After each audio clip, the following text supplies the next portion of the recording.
welcome back to So There I Was podcast. I'm your host again, Travis Womack. Today's special guest is the one and only, the Veritable Veteran.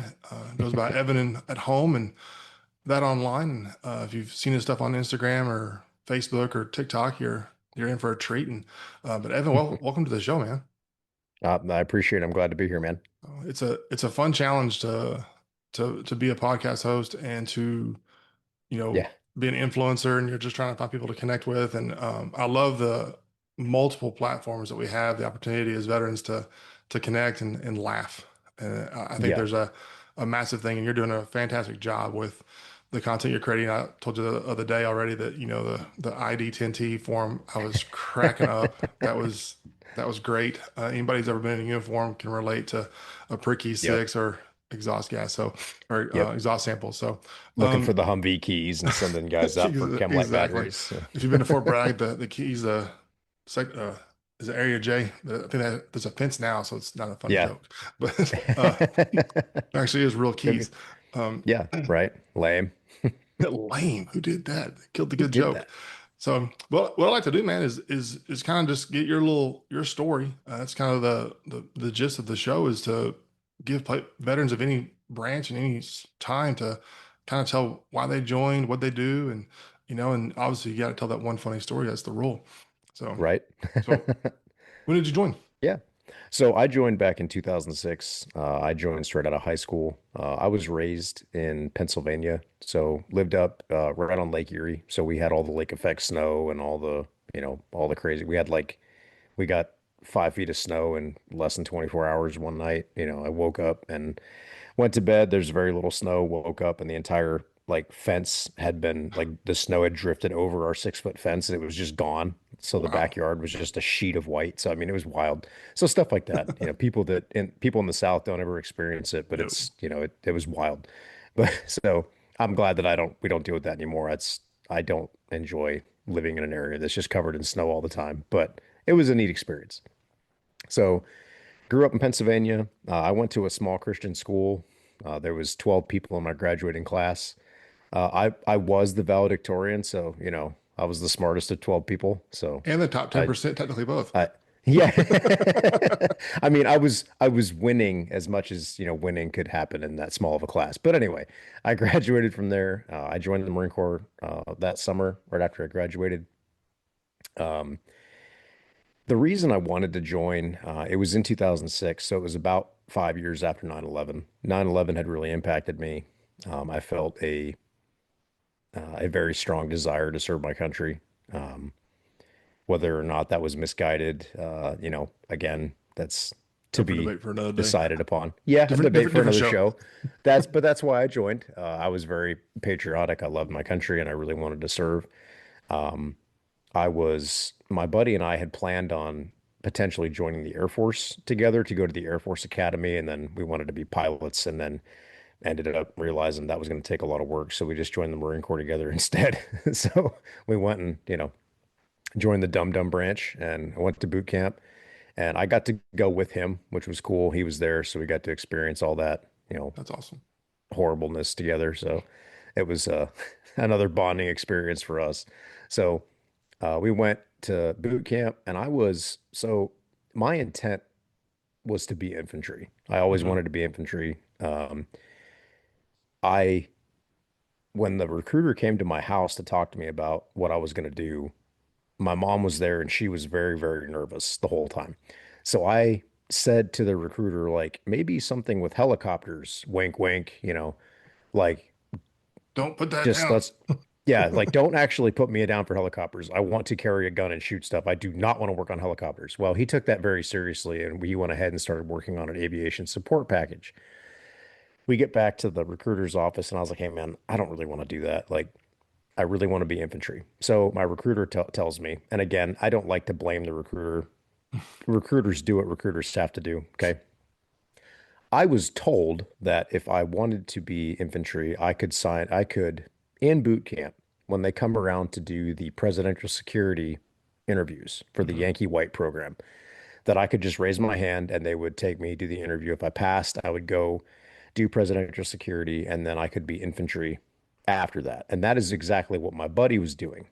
And I was like, oh, well, shoot, I'll just do that. That's fine. So that was not the case. I got to boot camp. They came around for the interviews and I wasn't even in the room. They took all those guys and they went and did the interviews with them. And I was like, wait, I'm confused. I thought I was supposed to go or given to be given the opportunity, which I wasn't. So do I blame my recruiter for lying to me? Not necessarily. Everybody says the recruiter lied to him in some way.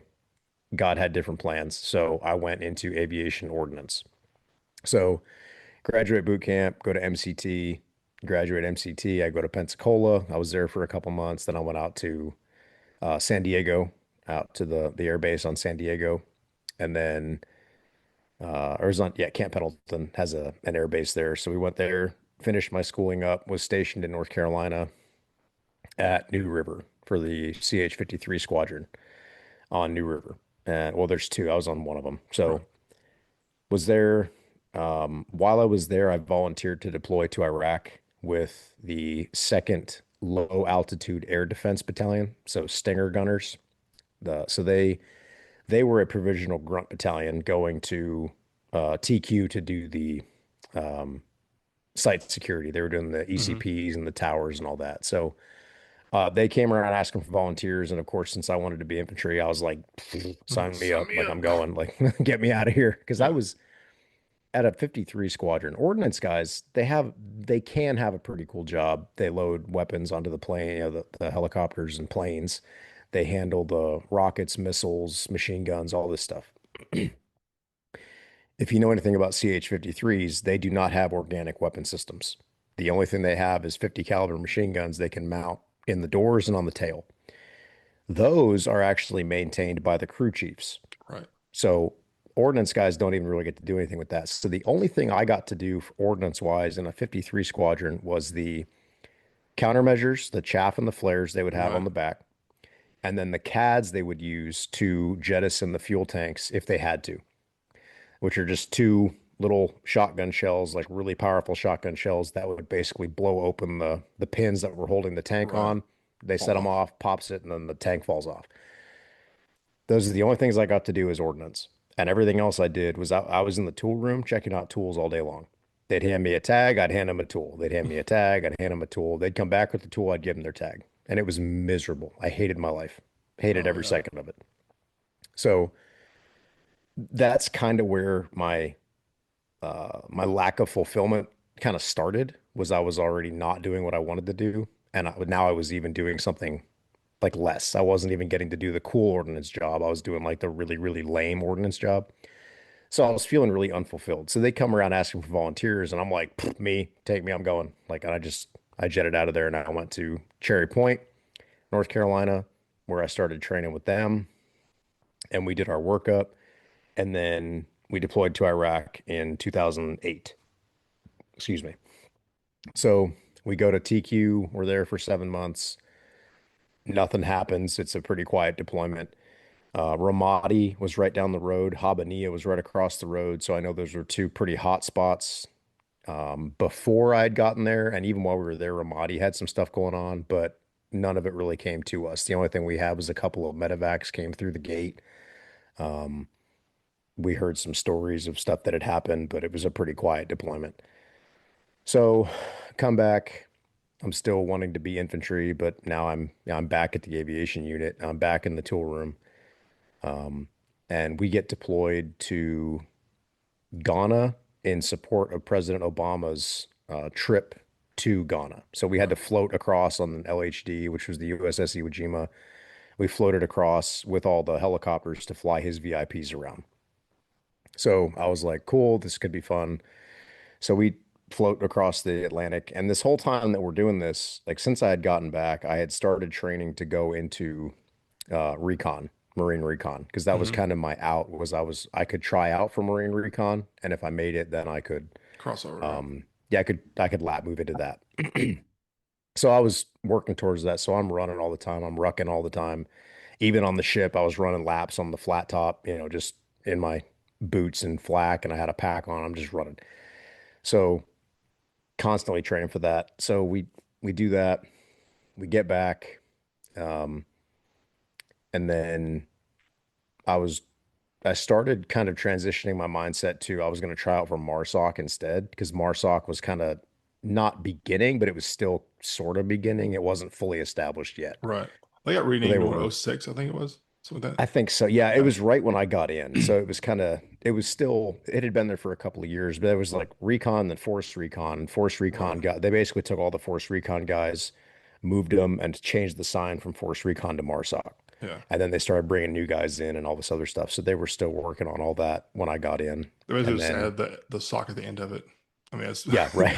it's that way it fell under the proper J Exactly. alignment. Yeah. Yeah. Because I guess the Marine Corps resisted being a or having special operations for a long time because their mindset was The all SEALs. Marines or special operators kind Yeah. of. It was weird. I don't know. Then they had the Force Recon guys. They didn't want to do it because they wanted to be their own thing.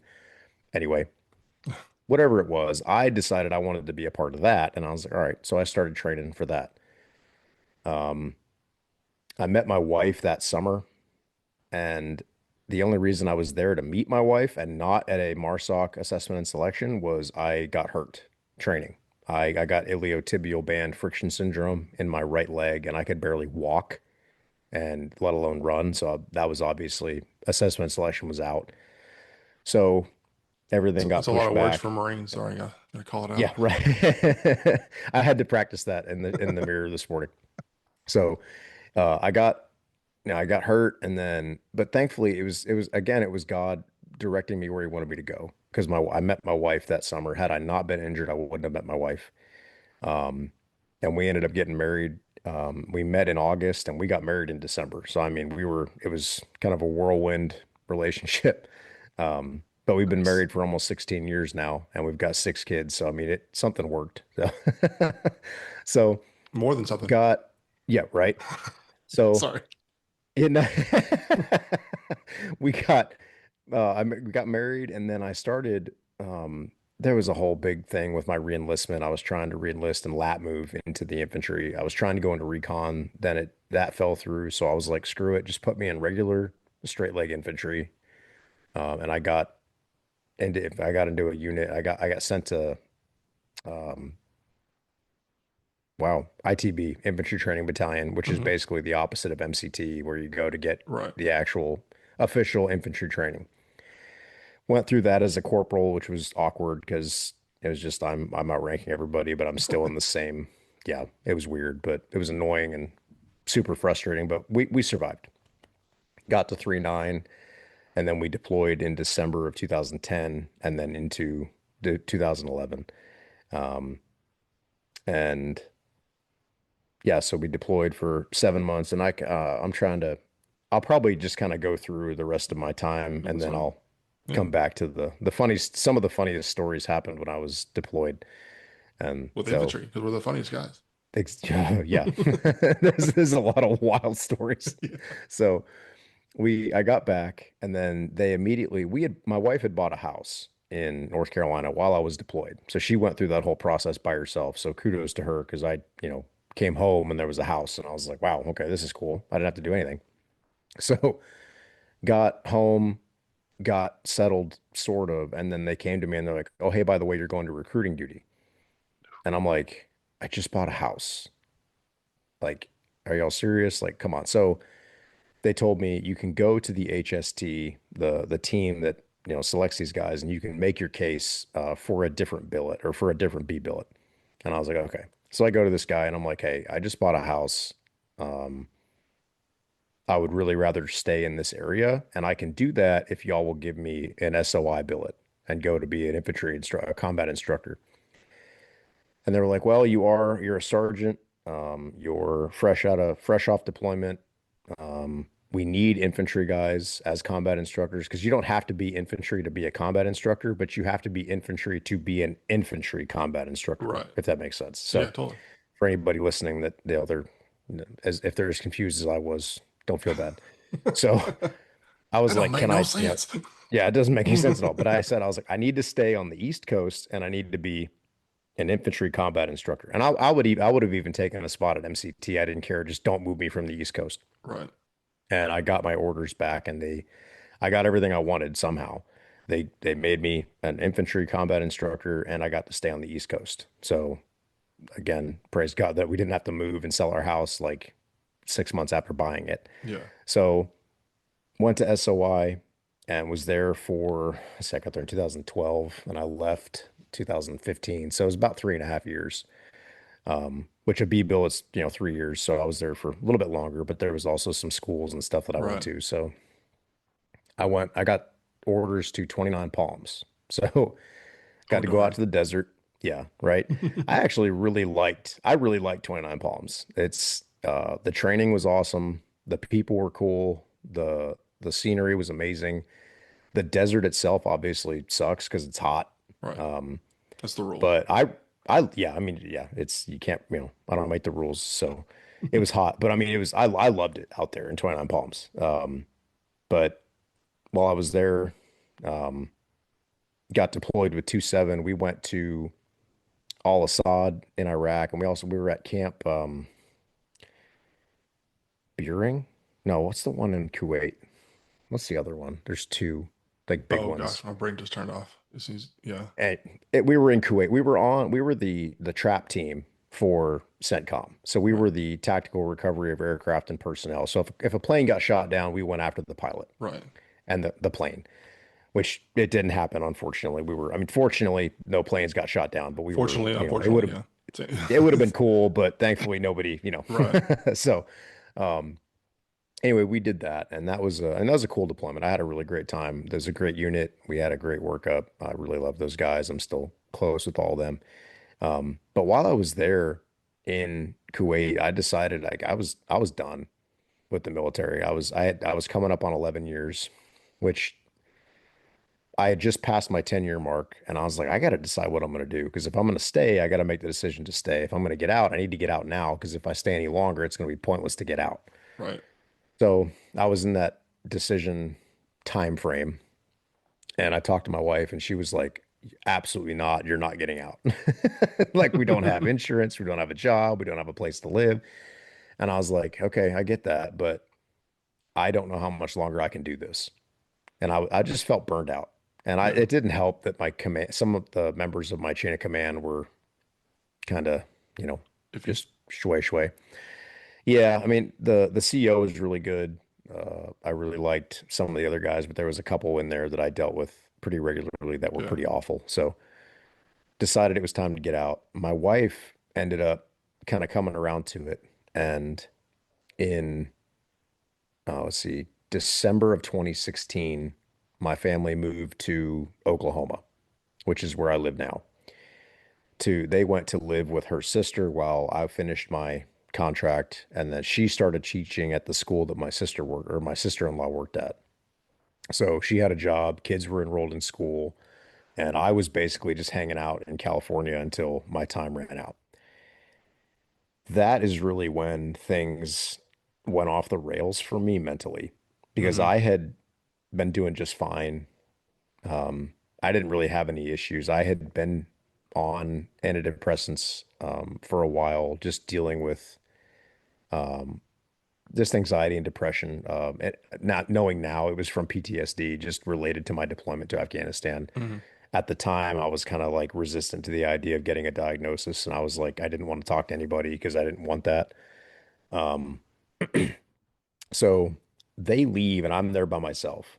And not only do they leave, and I'm home by myself, my command basically was like, yeah, you're an E6 and you're getting out. We don't care what you do. Like literally, I didn't Right. even have to call in. They were like, as long as you let us know that you're alive, we don't care. Like literally I didn't have to go to Right. work. I didn't have to go to PT. I didn't have to do anything. And it was a recipe for disaster for me because all I did was start drinking. And I would drink all night long. I'd wake up and start drinking in the morning. I'd drink all day long. And I basically just rotted in my house for a couple weeks, where I didn't do anything. And I started really getting scared because I was like, what am I going to do? Right. Where am I going to live? How am I going to provide for my family? And it it was my fault because I wasn't actively I was looking for a job. I was looking for a house. I was looking for these things, but every time things would get rough or I'd get nervous, I would just immediately turn to whatever bottle I had and start drinking it and Right. just basically like, I'm just going to forget my issues and, drink until I fall asleep and then I'll wake up and do it all again tomorrow. So I had never dealt with any of my mental crap from earlier on in the military. And when the driving force of being in the military was no longer there, Hmm. everything just kind of fell apart. So that's when I really started struggling mentally and having a lot of issues with alcohol. And so eventually I get out in February, I go on terminal leave, and then I drive to Oklahoma and start looking for a job. And, I that's really when again the stuff just continued to get worse mentally because I just lost all identity, all purpose, and my life was just it was falling apart. I thought it would be better because I'd be home with my kids, I'd be home with my wife, and all of that was just it meant nothing, And again, it sounds terrible to say that because it's like your wife and your kids should be your priority, but I had no sense of fulfillment in any of it. Um, and again, that's really where I was kind of at. And then in 2018, a one of the sergeant majors that I deployed with Second Lad Battalion, he was a super motivated dude, one of the most amazing people I'd ever met. Just loved the guy to death. I kind of followed his career throughout the Marine Corps, and he got pretty high. He was never sergeant major of the Marine Corps. I think he was one of the few that was being looked at one point, but he got passed over just for whatever reason. Was only one Anyway, position. he ended up, yeah, right. So he ended up getting out in 2017, same time, around the same time I did, a little bit after I did. I didn't know this at the time, but I found out later. And he had been out for about 6 months, and he ended up killing himself. Dang. And this was in March of 2018. So it was 1 year after I got out. And I read this online, and I was like, I had already been dealing with all this crap for about a year mentally. And then I hear this, and I was like, just really torn up about it. And I went to my wife and I was just talking to her and kind of, told her what happened. And I was just talking to her about how it was making me feel. And I was like, if he was struggling and he was as strong as he seemed like he was, I can't even imagine how many other people are struggling. And, I started feeling like I wanted to talk about what I was dealing with. And that's when my wife was like, well, just start a Facebook page, and I was like, okay, nobody's Okay. gonna do it. No, nobody's gonna follow it, but okay. Right. And then, so I just started posting videos, just talking through what I was feeling and stuff that I had experienced, and basically being like, does anybody else feel this way? Because I feel like I'm the only one. And then people started being like, no, I totally feel that way too. And they're like, yeah, I felt that way, but I didn't know how to say it. And then it just kind of ballooned into this thing that, I've been blessed to be a part of, where I'm just trying to put words to other people's feelings. Now, it's either something that I've experienced or something somebody else has told me or something I've read about. And I'm just trying to put it into a visual representation that people can understand, Hmm. because a lot of times I can't describe what's going on in my own head very well. So I'll see, and it's hilarious because I'll see like a meme and I'm like, Totally get that. it. That is what I'm feeling See this right there. picture. And Yeah. my wife's like, oh, that makes a little more sense now. So I thought if I could do that, Yeah. but for veterans and on a different and a more serious level, not, necessarily all the time, because I still post funny stuff and it's, I try to post things that people can relate to, whether it's funny or serious. But that was the whole reason why, was just getting people to relate to what uh, and well, to relate to what other people were experiencing, but also to understand they're not the only ones feeling that way. Right. Because a lot of people were saying like, yeah, or they weren't saying anything because they're like, I have to be the only one feeling this way because no one is saying a word about it. Hmm. And then I come along and I'm like, no, pretty sure there's a lot of people. I'm one of them. And, Right. and, there's a lot of us. Well, there's And power it's in, been sorry, let me cut you off. no, go ahead. No, go ahead. So there's power in like just a 10 to 15 second reel, Yeah. that someone else can be going through hell in their head, Hmm. and they just monotonously go to the bathroom as every man does, and scrolls, not every Yep. man, but vast majority of us, and but or they're at their office if they can have phones, and it's just like that moment of like, oh man, that's funny, like there's that little flashback that Yeah. in real time is like 10 seconds, but in their head it just fast forward plays like 7 years of their life, you know, Yeah. and and it prevents people from making, I believe it prevents people from making a terrible decision. Like, well, I was Yeah. gonna drive my car off that bridge tonight on the way home, but that's a funny reel. This guy gets it, and he's trucking along, or Yeah. it's a which is the same thing I told you whenever I reached out for this podcast is why I have it is there's guys that are at the water fountain around other coworkers, and they're all chit chatting about the LeBron James new King James commercial, which is hilarious, by the way. Um, I grew up in the Jordan era, so I'm a little biased, and Right. I saw the goat, but Yeah. um, I synced it.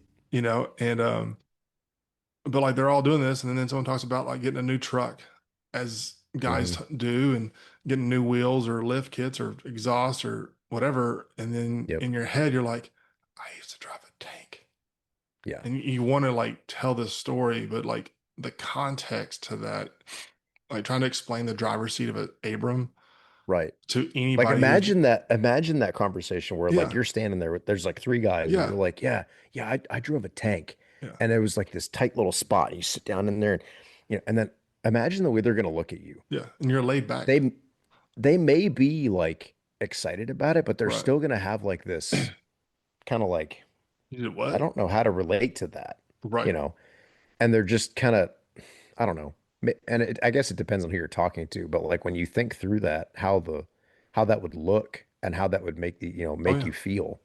oh yeah, It's like, it's like talking to, I mean, it's like anything. If you're talking to a bunch of oil field workers right. and they're talking about an oil derrick and they're working on this rig and I'm over there like, I have absolutely no idea what you're talking about, dude. Or, It's in the ground the whole time.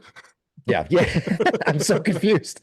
But it's like, I feel like there's so much power in just being able to in community and being Yeah, able to relate to each other. it is. And once veterans leave the military, they lose that. Yeah, And it's unfortunate that there's not. yeah. And I know there's places like the VA and the VFW and the American Legion and stuff like that, which they are doing good things and they are starting to kind of grow and become more attractive to younger veterans. It's in the guards Um, change over a little bit in those. yeah, it's starting Yeah, to. They're working on it, and there's good less on them. I've seen. less of the back and Nam and more of the Yeah, GWAT audience. Yeah, and I feel like a lot of it used to be, let's just sit around and get drunk at the yep. VFW. And That's yeah, all they were, is it was a place to go get drunk and and bingo. occasionally play There's bingo. bingo. Yeah.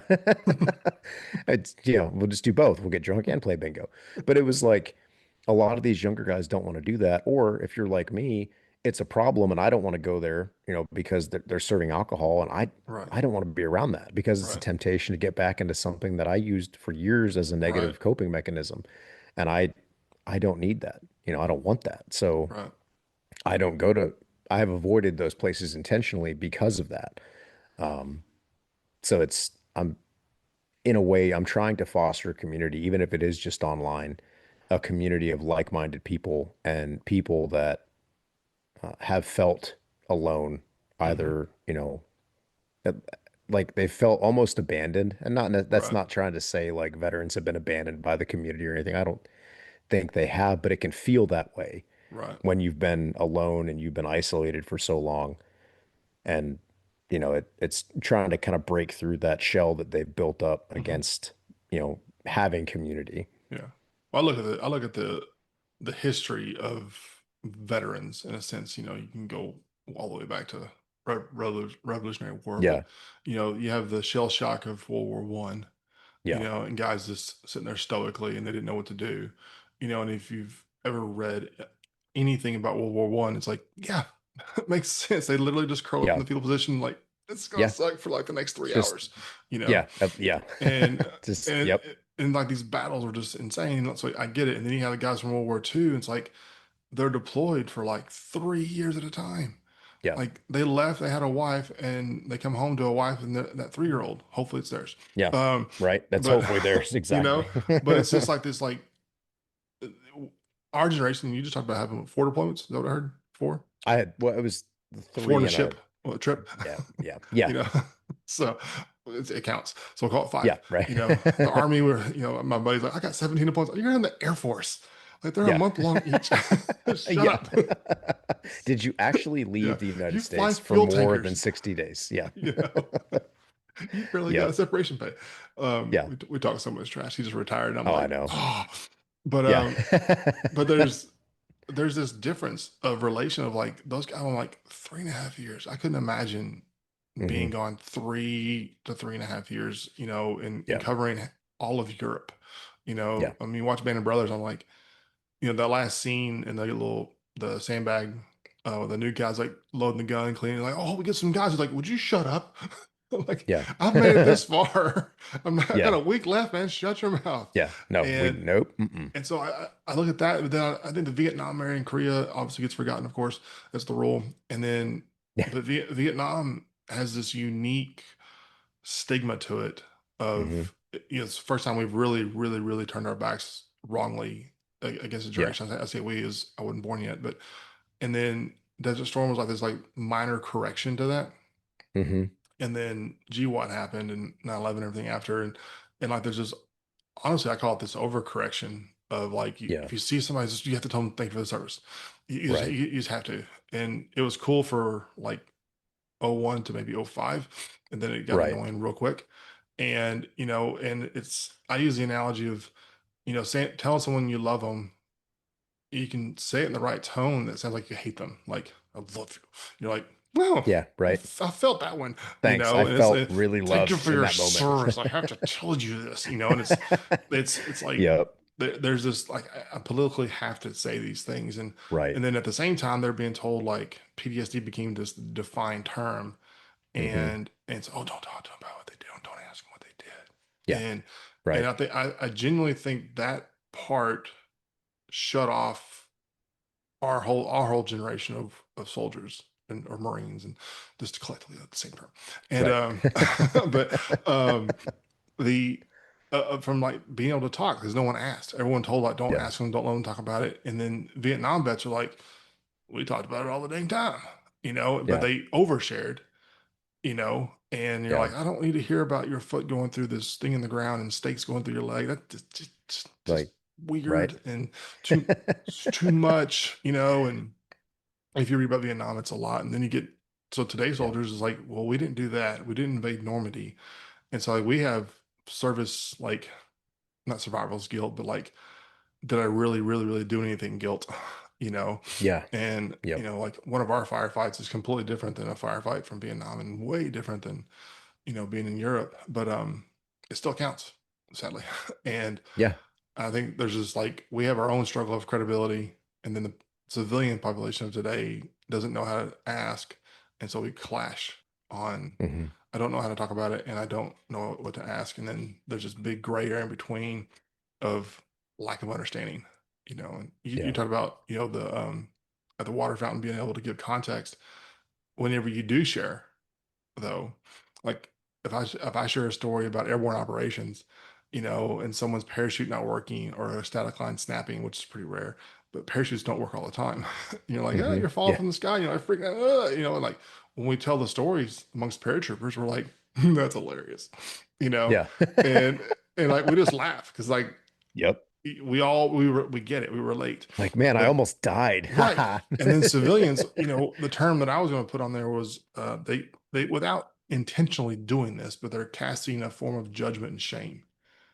Yeah. Like Unknowingly, you but should it's still, you shouldn't find that funny. Like you could yeah, have died. I'm like, that's why it's hilarious.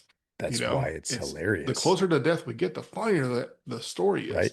And but the judgment of like, oh, you should probably see a psychiatrist then if you think that's kind of stuff's funny. And I'm like, but my friends think it's we. Right. That's a there's not enough psychiatrists for all of us. Like Yeah. Right. there's Hold on. and it's like so it's this Yep. weird thing of like that's but you asked us to go do this. You asked us as a country to go fight this. And so like this Yeah. bridge of crossing over into go do war, and then you judge me for doing it. I'm very confused right Right. now. So, And that's there's a lot of that where, when you get into like war crimes and things oh that yeah, people have done that were oh yeah, less than ethical, we'll yeah, say, like the Marine snipers that shot that guy and yeah, then they ended up urinating on his body. Was that okay? No. no, No. Would I condone that? No. yeah. However, the people that condone it, Never put it in form. 99% of them have never been in that situation where this guy had killed Right. one of their friends Yeah. and they hunted him Right. and they killed him. Right. And you don't understand the flood of emotions that that's going to bring Right. and the rush of endorphins and Right. just it's almost primal, Right. Yeah. because it's like I bested this person and they tried to kill me and I killed them. Right. And if that's all and again, I'm not downplaying what they did to the Doesn't point of justify saying the it was action, but it's okay. understandable. No, Yeah. but if they could have done a lot worse, Yeah. and again, you know, I don't think what they did was right, but you have to understand in the context of what was going on, it could have been a lot Yeah. worse. And Yeah. I think, Absolutely. and unfortunately, the one guy that was involved in that, he ended up taking his own life, Yeah. several years later because he Yep. just dealt with and it could have been a lot of other stuff as well, but I know that he dragged Played a that role. guilt with him. Oh Yeah, yeah. he dragged that guilt with him for a long time. Yeah. I had But a it's, Lieutenant Colonel retired Dave Grossman, who's the author mhm, of On Killing, yeah, on the show last year, and we had a very long talk about that psychosis of and psychology of what goes through that. He said the word primal. I was like, that's the same word he said, yeah, yeah, and like there's a like in war and in the midst of a fight, like the the male warrior like instinct like yeah, takes over in a weird way, and some people can control it, some people lose control and stuff. But yeah. let's shift gears just a little bit. So you started all of that. I have no doubt is the transition naturally to starting the veritable veteran. You Hmm. mentioned it earlier in the 2018, 19. You said Yeah, 2018. Yep. 19 kicked it off, and the content's hilarious. If you haven't subscribed to his show, you're missing out. It's great.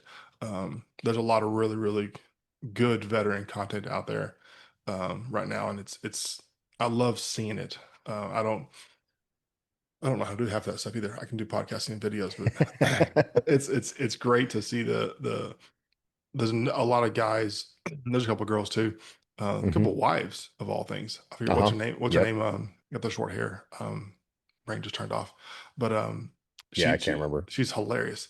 Um, and for her as a wife to get it is really really Yeah. really fun because there's another audience there of Yep. spouses, A predominantly very females, large you unreached know, audience of you know, spouses. and they're just like, my husband does some really weird stuff. He Yeah. leaves and he comes back and he's like 10 pounds lighter.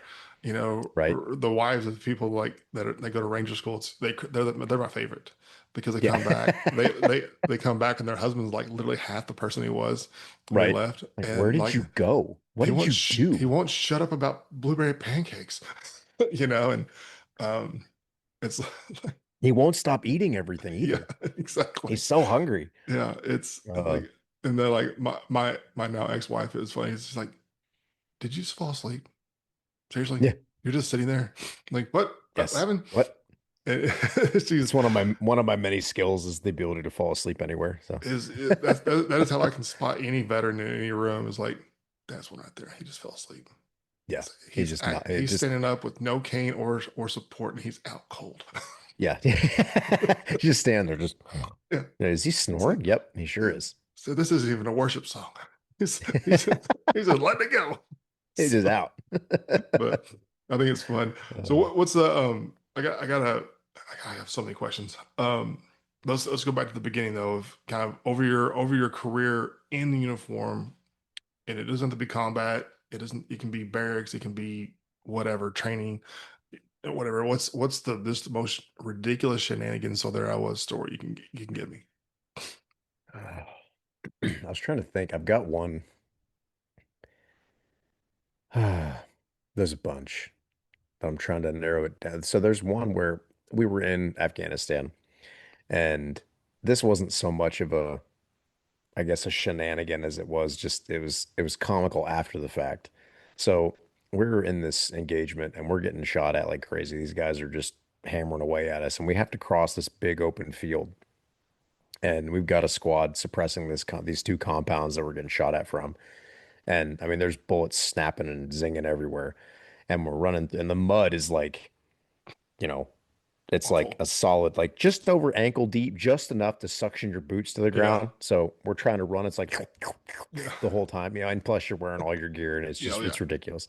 So there's two stories that happened on this day, and this guy, we had an APOBS, and if you don't know what an APOBS is, it's an obstacle breaching device that it's basically a it has a rocket that shoots out, and it has a chain of grenades that come out, and it lands across the obstacle, and then they Hmm. detonate it and it blows the obstacle up. We were using it to clear a berm because there had been IEDs in the berms the last time we had crossed it. So they were going to launch it across the berm, detonate it, and then send the engineers across to sweep it. Hopefully, it would set off the IEDs, and then, Right. whether it worked or not, I don't know. The APOBs worked.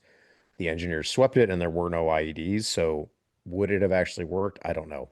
It was a possibility. So Still anyway, cool. it was cool, right? Except so this backpack weighs like 50 pounds. The backpack carrying the grenades. So you have like the rocket in a bag, which is just like a big, like, I don't even know how to describe it. It's just this big metal thing with a rocket engine in the back of it. It's real Yeah. heavy because it has to carry the weight. So It's this a big they're Nerf gun. carrying the bag. Yeah, kind of, yeah. So It's they've got the rocket in the bag, and they've got the backpack. And this dude carrying the backpack is this skinny black kid. Super nice guy. He's an engineer. Super nice guy. He's real young. He's got glasses on, and he's trying to run. He's trying to keep up, and he's trucking and trucking and trucking through the mud, right? And he trips and falls and just just into the ground, face right? plants. Face plants. And normally it would have been just like, oh, that looked like it hurt. He gets up and keeps going. When he hit the ground, the mud suctioned him to the ground, and he was literally drowning underneath the weight of this pack. And Yeah. he's literally laying there flat, and he's like this.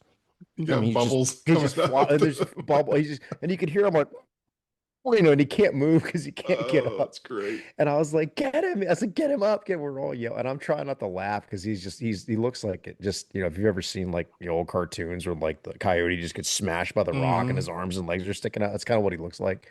So as they pull him up, the whole ground is just like, and just suctions. He's like, and he gets, you can't, so, Yeah. and then the whole rest of the day, the front half of his body, This is like mud. about this, is just like mud.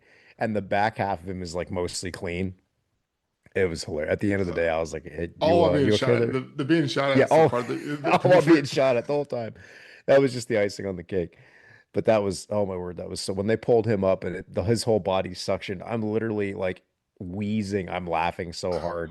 And this It's the poor kid best. is like having his life flash before his eyes. And like we're Right. in the middle of this open field, we're getting shot at, and I'm literally doubled over wheezing. I'm laughing so hard. So this happens, and then we get over to the other side of the field, and one team makes it, and the other team is coming up behind us. And I'm against this berm, and I'm watching my team coming up, and I'm checking over the berm, and I'm, talking to my other team, and I hear this guy. He's from South Louisiana, and he's got a real thick accent, and he's like, "Hey!" And I was like, well, I look over at him. He goes, "Preston got shot in the face," and I was like, "What?" I'm like, "Where?" And I look over and I see Preston laying in this ditch, and he's just doing the floppy fish, and I'm Oh, like, "Oh my word." That dude just got domed, like, and he's dead right. or dying. And he's like, Preston got shot in the face. And just the way he's screaming it, like it's comical now. Yeah. Not common So at the I, moment. Yeah. I jumped up and I ran back to where Preston was at. And again, we're still getting shot at, like Right. bullets are flying everywhere. So I dive in this little tiny ditch. I mean, it's not even a ditch, it's just a divot in the ground. I dive on top of him and I immediately start like blood sweeping him. I grab his head and I yank it over and I'm like feeling his face. His face is fine. I'm like feeling. I'm like, what? I'm not finding anything. I was like, what's wrong with you? What's wrong? And he's like screaming. And I grab him and I shake him. I was like, what is wrong with you? He points at his leg and he goes, my leg cramped up. And I was like, I sat there for a minute and I had him by his vest. And I was like, I picked him up and I was like, I just kind of threw him on the ground. And I stood up and I was like, Preston, I hate you. Like just as I'm walking away, these bullets are flying. And I literally just walked away like that. I was just like, I I don't literally care just stood anymore. there and I was like right towards those compounds. And I didn't even run. I was so tired at this point that I just walked. I mean, there's bullets literally snapping, when they're close, they snap and somebody was definitely shooting directly at me because I was Right. just walking so belligerently through It's this like snap, field. snap, snap, snap, snap. It was like snap, snap, snap. And I was just like, hmm. And I just walk over and I got down behind my berm and I sat down and I was like, and I sat there and watched Preston like laying in this field and I was like, I hope you get shot now. I was so mad. But the way he rolled over and was like, my leg cramped up. I was like, bro, You- your You're sitting, cramp is about to be the least of your worries. you're sitting down protesting like my 6 year old does when she just want to go to bed. No, No. I'm not doing it. I went back over and I sat down. I was like, I hope Cross you your get shot eyes. now. I want a popsicle and I'm not brushing my hair. Yeah, I'm done. Oh my word. And then Oh, that's later on great. I found out that he had drank a Monster energy Of drink course, of course. before the op. And I was like, "Are you stupid?" Yeah, Like it's literally we're in Afghanistan. It's like yeah, June, right? Or May or June. It's super hot. yeah. And we're on an opera. It's not like we're just hanging out because we drank them at the PB all the time, just Right. to stay awake on watch, whatever. I was like, dude, if I ever see you drink a Monster before an op, I'm gonna make you eat the can. Like Yeah. I was so mad. I couldn't, yeah, but Oh, that was the way, but looking back on the way the LeBron, the guy that was yelling, yeah. he's like, Preston got shot in the Five. face. And I was like, what are you saying? And he's like, in the face. And I look and there's Preston on the ground, doing the floppy fish. And I was like, I oh think I my just found my next Lord. podcast guest. I need that guy on the show just for the accident alone. Oh my word. Yeah. He That's was great. he'd be fun. He'd be a riot. That guy's a goober. He's funny. Yeah, But yeah, there was rev- several other, I mean, just in the middle of getting shot at, you see the most random, hilarious things, and people do the dumbest stuff when I bullets are always talk about flying. that, like that scene from the Saving Private Ryan, the scene where like they're on the beach and Tom Hanks is like getting kind of like Yeah, dizzy, delusional, and everything goes in slow motion and the sound stops, and you have yeah, like these distinct, like how they film that. I was like, this is the most accurate thing ever because it's controlled chaos, more chaos than control. Everything's going on, but for every single person in his character was like these specific everything slowed down snapshots of the guy hmm screaming and crying behind the barrier, the whatever those X yeah, things are called, and then the guy looking for his arm like it's a Tuesday, you know, yeah. He's and like, oh, there it is. that's not Picks it mine, up, like you know. puts it in his pocket, That's like, not, eh. but like it was very obvious as a vet of what they're trying to portray of like hmm he'll remember those two snapshots of the Yep, invasion more than anything else from that fight. You know, yep, for the rest of his life, he'll remember that, and or the guy that gets shot in the head right next to him later on. But yep, it's just yeah, and it's so accurate because in the midst of chaos, all the radio yelling, yep, the shooting, the number of bullets it probably was more like 30, but in reality, you're like, I changed the mags 45 times, because like yeah, your brain can't like really recall it all, but it remembers yep, got shot in the face, and yeah, like I remember that, yeah. I remember and that. I don't even know what direction I was even Uh, shooting, but I know. it's so funny because it's so true in those moments of chaos. There's like these uh just These snippets of clarity, weird snippets. You're like, why do I remember Yep. that? I can't remember my phone. Yeah. So, There but was there was a that same day our battalion commander he was from South Texas or so. He had a real thick Southern accent. yeah. And he came up. I was over. I had to. I left my squad here. I ran over here to talk to my platoon commander, and then I was running back. And I was at the corner of this building, and I took a break, and I was listening to the radio because another squad was doing something, and I was like listening for a second, and I feel this tap on my shoulder, and I was like, "What?" And I like look up, and my battalion commander's standing over me. He goes, "What you about to do, son?" Gotta kill some And I was terrorists. like, um, I'm gonna go over there to my squad, sir. And he's like, all right, son. And like pats me on the head. And I was like, this is so weird. I was like, I'm gonna They go. have jalapeno cheese here. I was like, it was so he's what you about to do, son? And I was like, I'm gonna go over there. They So have the purple Skittles, yeah, not just the rainbow. yeah, yeah. Okay. I was like, I'm out of here. Oh, I love it, man. We Uh, could do this all day. oh, I Um, know. but I'd like to wrap it up here a little bit. But Yeah, we if you're the joy of this show for me is getting someone out there to tell their story, as in depth and front to back as they want. Some have been 2 minutes, and it's like talking to a wall, and some have, yeah, get a little more in depth, and I love it because as you walk that story and walk that timeline, if it's 1 year of the service and you got hurt, or if it's a full 20 or anything in between, like yeah, all those memories start to play back. yep, And of the good times, bad times, half and half. Just it all yep, depends. But there's healing in that. I think for yes. and some people it can be a dark road. I Hmm. know depending upon your experiences, as what's the old slogan on box, experiences may differ, may vary, Yeah, but but there's still like the ability to recall it yeah, and then kind of and say it out loud. And there's yes, and I think there's so I enjoy that, and I really appreciate you taking the time to share your story and and be vulnerable about it, and honest, because you're not alone by any means, especially when it involves alcohol and veterans. I mean, yeah, I was in 82nd, and the AA does officially stands for All American, but unofficially it's Alcohol Airborne, yeah, or Alcohol Anonymous, or pick yep, anything that involves alcohol. And yeah, there's a great article from like I think it's 95 on Time Magazine, said hmm, they're the most physically fit alcoholics that they've ever seen. So, yes. um, It's wild. It's wild how well the military can function with the amount of alcohol they oh yeah, consume. it's It's unbelievable. yeah. It's wild. And so I that part of it, I think there's that speaks. I didn't drink a drink of alcohol until I was 26, which is weird. And I probably had total of all alcohols less than a gallon my entire life. One, I just don't like the smell of it, but I'm weird. Yeah. I'm like the weirdest paratrooper ever. They're like, you don't Right. what? Like everywhere I went, they're like, how did you even sign up? That's not even Yeah. is that I part of thought one that of those was I boxes? thought that was a requirement. Like you Yeah, had to prove you were an yeah. alcoholic before you So could join. but it's just I'm a weird breed in that regard for sure. But thanks again for taking the time to be on the show. And again, if you haven't subscribed to the Veritable Veteran you're on LinkedIn, and that's on you're on Instagram, Facebook, Yep. TikTok, TikTok uh, and YouTube. Yeah. and YouTube. There we go. So Yep.